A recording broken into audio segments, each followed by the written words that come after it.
Dewaning Hyang Agung, sembah sujud kulo mugi konjuk dumateng paduka.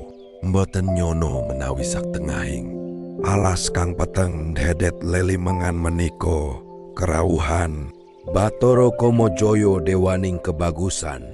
Sumoroting paduka damel wono menika kang peteng dandos padhang jinglang.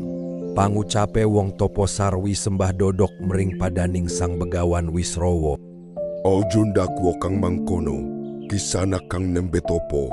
Aku dudu Bathara Kamajaya, nanging aku amung manungso lumrah kang bakal tumuju mring negara Ngalengka.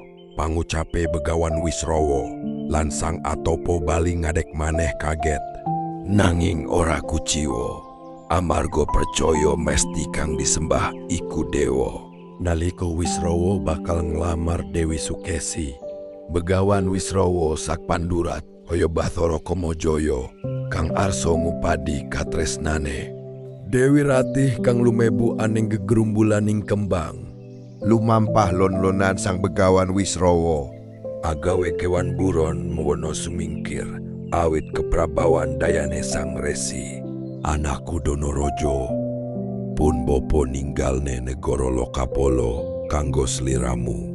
Pun bapa sumurup sira bakal jumeneng noto ing jagat raya iki dadi ratu kang wicaksana. Kanggo sliramu aku trimo lengser keprabon madek dadi begawan.